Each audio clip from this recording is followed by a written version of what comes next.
Labas rytas. Aš nežinau, kodėl aš Lietuvoje šneku su lietuviais angliškai, bet sakė papasakot viską angliškai. Anyway, so let's talk about China.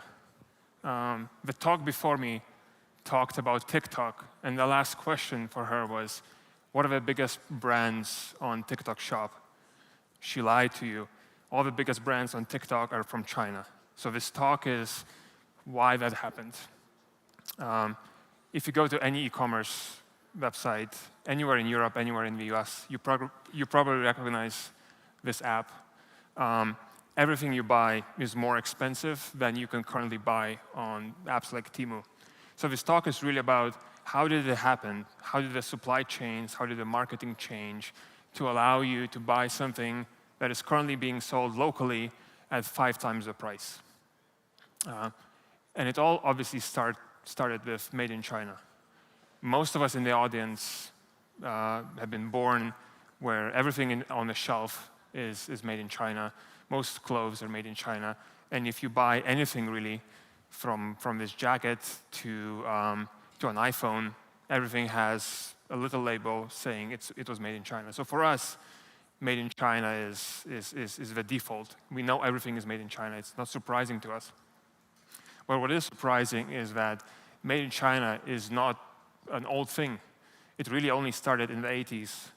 Here, I guess, it started in the 90s.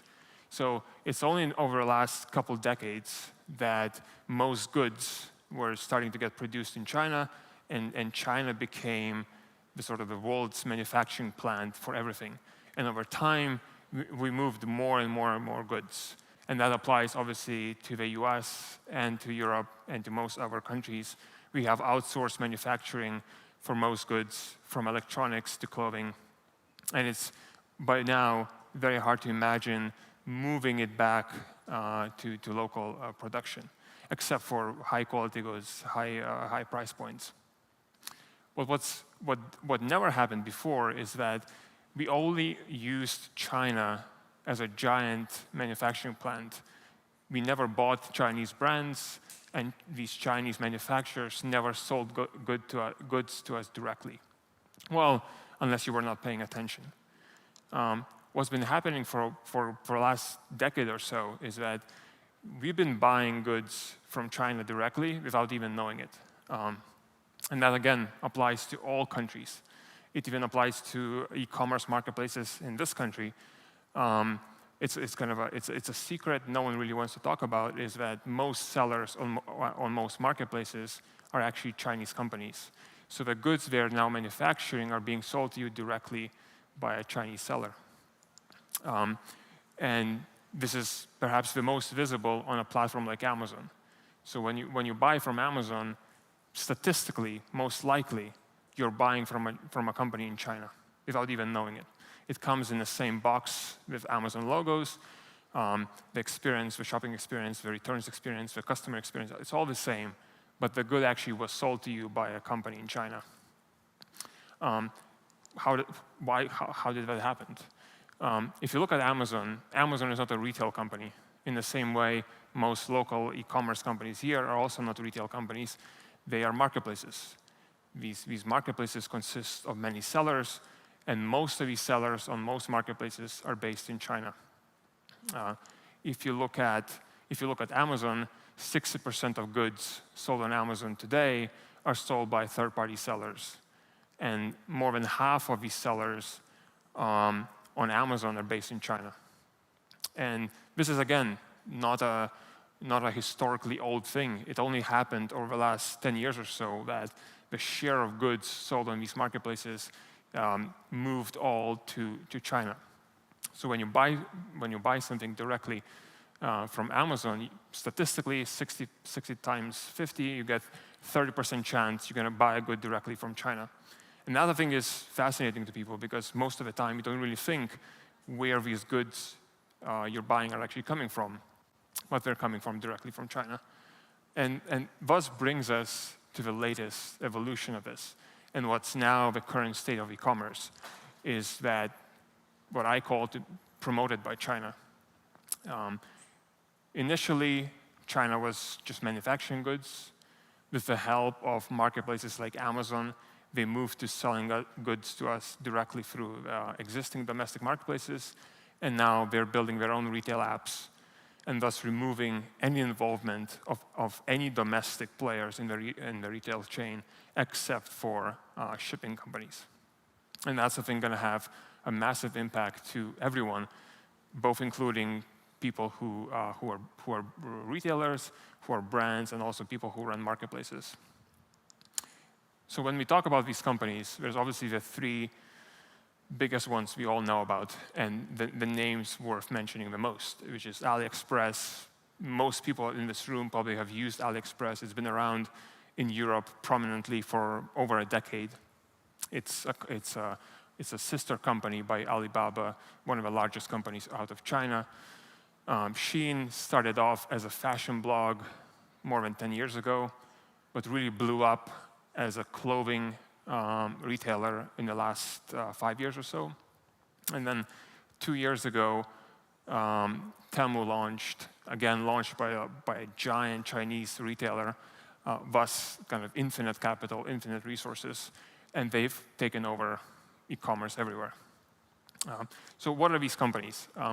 To me, Shein and Temu are the most interesting because they're kind of the new ones, the most disruptive ones, and they're causing the biggest impact. The way to think about them is that Shein is bringing us fashion, which is faster than fast fashion. What that means is they're able to introduce new designs, thousands of new designs every day, and sell it directly to consumers. Temu doesn't really do that. Temu instead sells general merchandising, iPhone chargers, home goods, even baby goods, something you need for your home. And they're not as big in clothing, but they all ultimately focus on price. It's all about price. As I showed in my initial slide, it's all about selling something for a lot less than you were buying it before. And that's become a very easy way for them to acquire users, acquire shoppers by buying Facebook ads, Instagram ads, and other types of ads with a focus on the price. But because they're so cheap, they had to sacrifice some things. And what they sacrificed is delivery speed. For all of us who've used AliExpress before, we know that sometimes things come in a week, sometimes they come in a month, and then sometimes they don't come at all. So both Temu and Shein are not as slow and not as unreliable as AliExpress.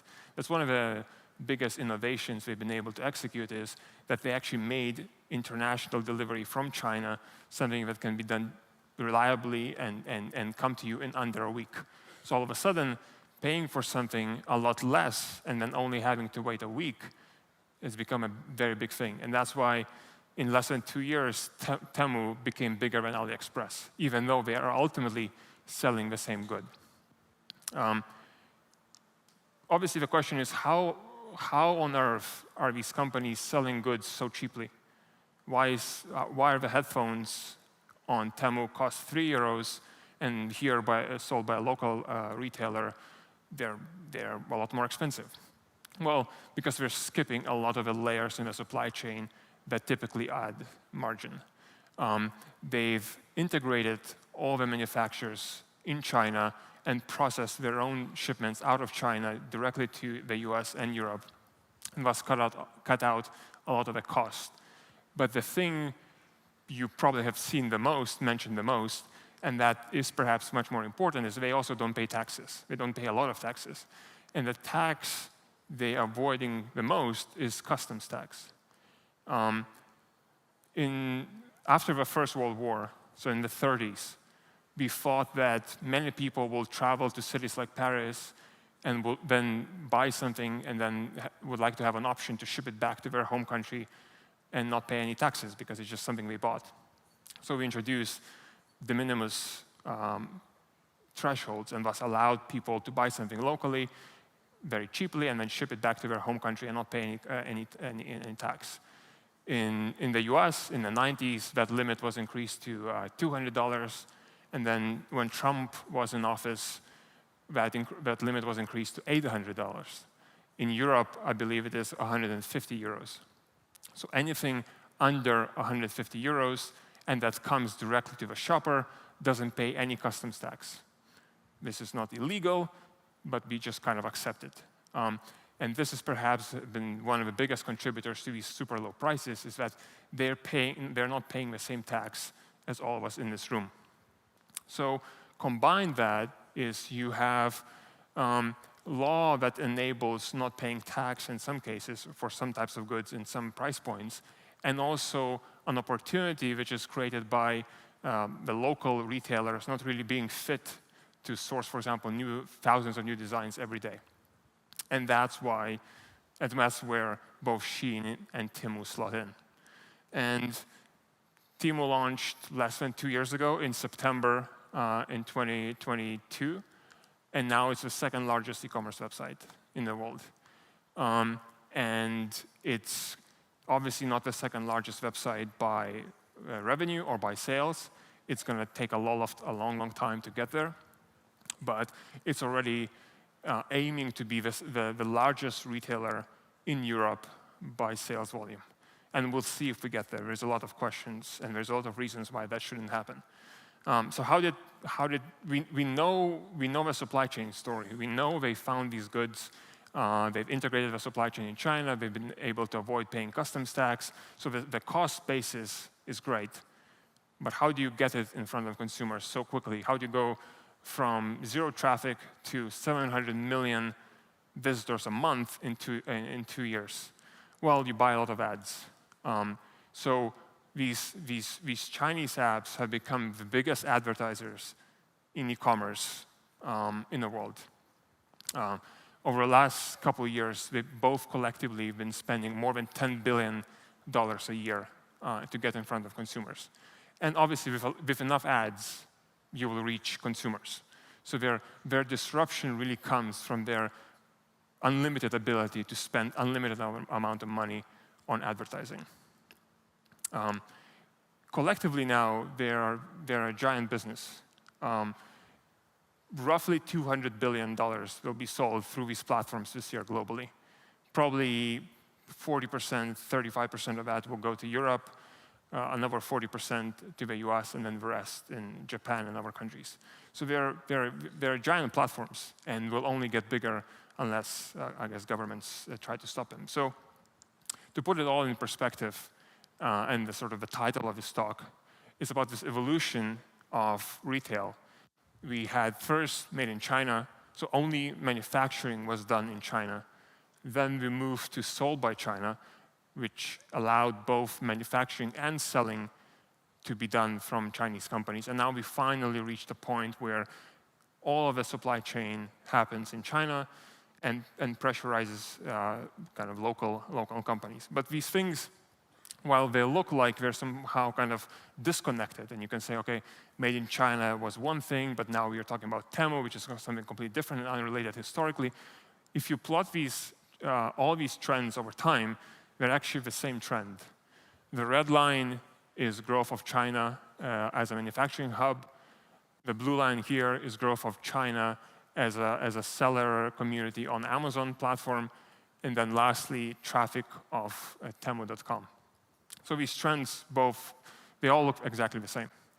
And they look exactly the same because consumers are now making this almost depressing consideration is, why should someone pay 20 euros to buy from a local brand when they can go directly to China, AliExpress, Shein, or Temu, and buy that good themselves for a lot less?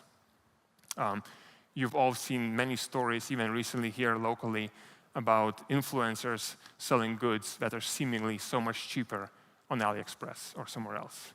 Well, that's just the reality of retail, but that's what allows these platforms to grow so well, because ultimately the lesson is that most consumers don't care, and they will willingly pay a lot less.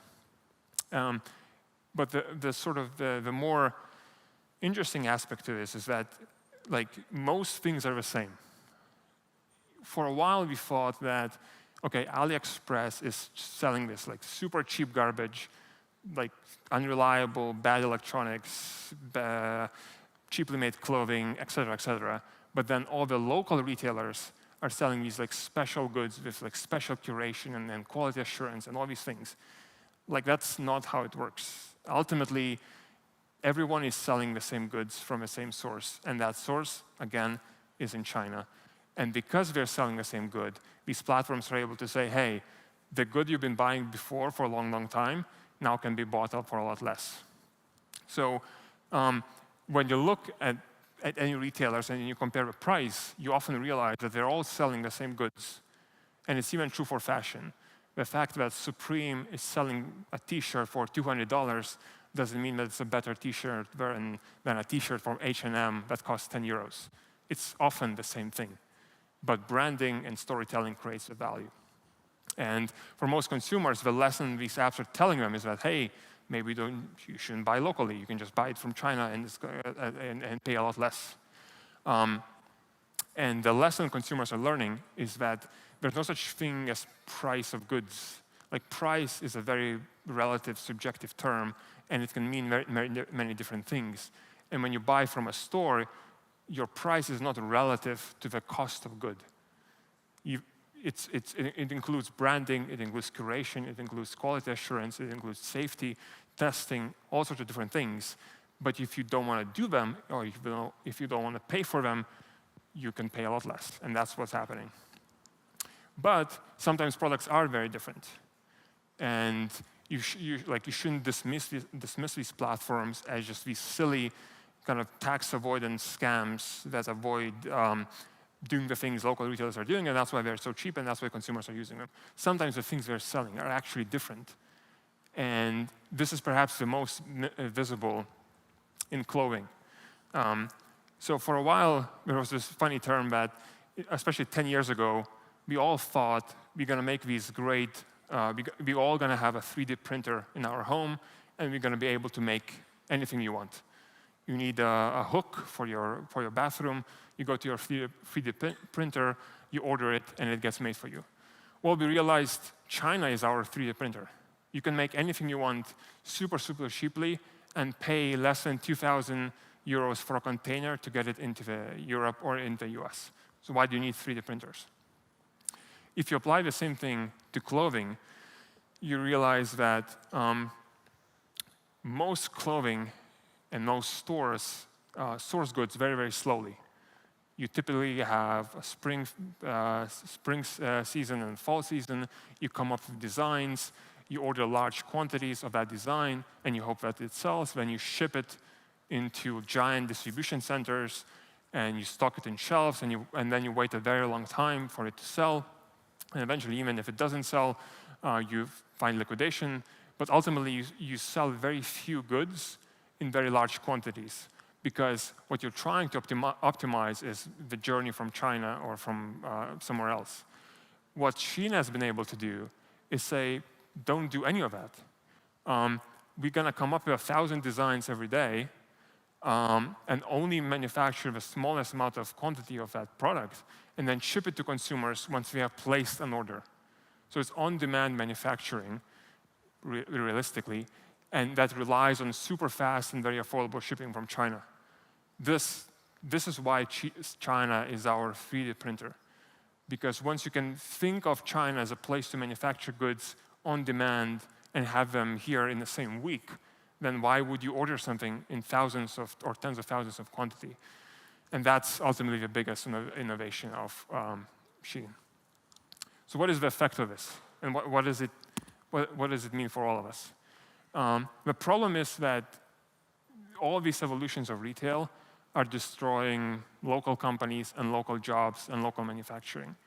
So when Made in China exploded in the 80s and 90s, it has practically eliminated all domestic manufacturing.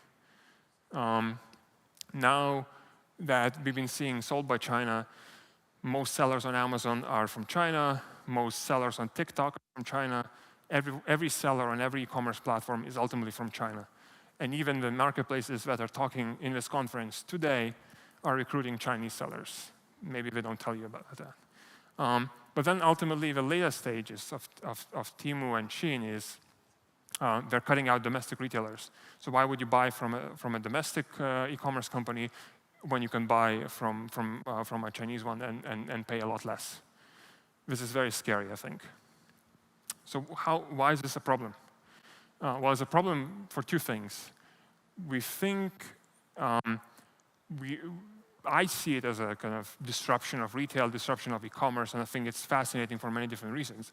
But ultimately, it's going to disrupt how we do trade, and it's also going to massively increase our reliance on companies and retailers and manufacturing plants we don't control. And there is 1,000 different things inside of it. These apps promote consumerism. Shein promotes buying clothes and throwing them away in a month or two, as opposed to buying something and keeping it for a long time. They don't promote reuse. They just promote buying and buying and buying. The focus is really not on quality. When you're paying for something so little, you don't care about quality or long-lasting effect of it.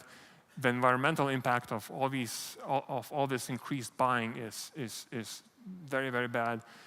People buying clothes and then throwing it away is obviously terrible. We don't pay customs tax. They destroy local jobs. There's also a question of ethics. Do they use slave labor to produce goods? Like these apps are packed with problems. And for many of these problems, they should probably be paused or stopped. But the biggest problem in all of this is that none of you in this room care about any of this. And that's the scary thing. So when you ask consumers or users or people like us, do you care about the environment? Yes. Do you care about ethical manufacturing? Yes. Do you care about the quality of goods? Of course. And then they buy from Temu. And then they buy from Shein. So when you run surveys of people, and this is comparing the sustainability claims of Shein users versus regular users, somehow Shein users care about all these things a lot more than a typical average consumer. That's insane. So we, as I said, we say and we talk about all these different things, and we care about the local retailers, but then we do this, and that's a problem. What's even crazier is that, again, in the same way as I said that like these goods these platforms are selling are the same goods. They don't have a unique subset of lower quality goods, perhaps, sometimes, but they're ultimately selling the same things. But it also means that the people who are using these apps are the same people among ourselves. So like there was a study in France who polled Vinted users, and they also asked, what other platforms do you use? And 47% of Vinted users also use Shein, which is, I don't know what to tell you, but like that's insane. Like the value proposition and the idea of both Shein and Vinted is the opposite of that. But most people use them at the same time.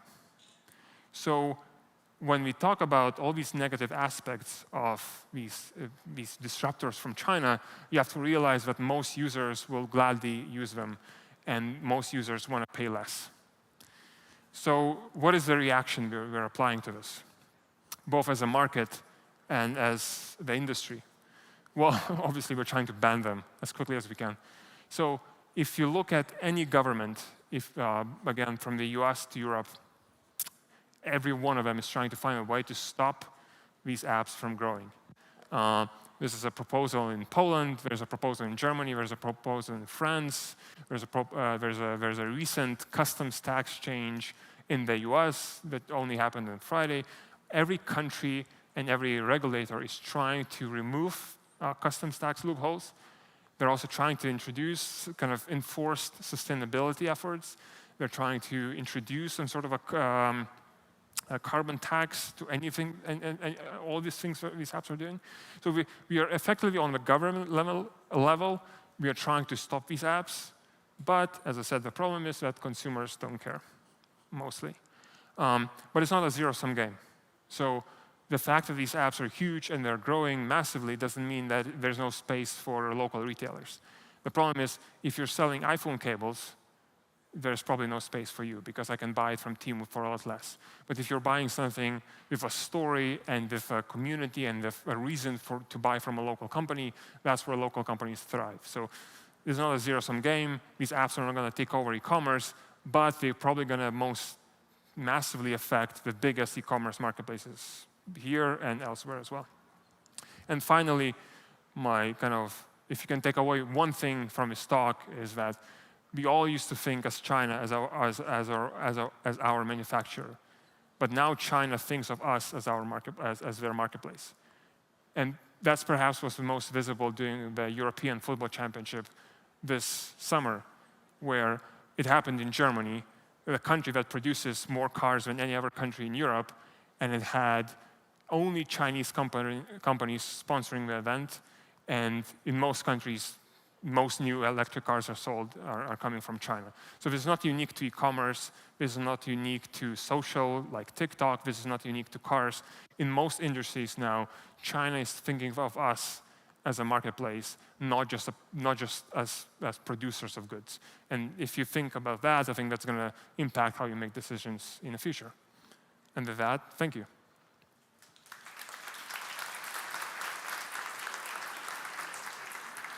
Thank you very much, Juozas. We have time for 2 questions. And it's a little bit terrifying to see how Chinese are taking over. In your opinion, with platforms like Temu, AliExpress, and Shein, what's the future of drop shipping or those who sell products from China? If you can acquire customers in a more focused, cheaper way than these platforms, you will always have an opportunity. Because Temu and Shein are trying to create broad retailers that are applying for every keyword, for every use case, for every category. If you focus on a very particular small thing, you can still win against them in Google ads and Facebook ads, and thus you can still have a business. If anything, their improvements in the supply chain benefit you, because now you as a drop shipper can also ship things reliably and quickly from China as well. But it's a hard task because the prices are very low there and conversion rates are high. Sure. So it's difficult to compete, yeah. I mean, as one market opens, and as one market closes, another one opens. So it's never the end of anything.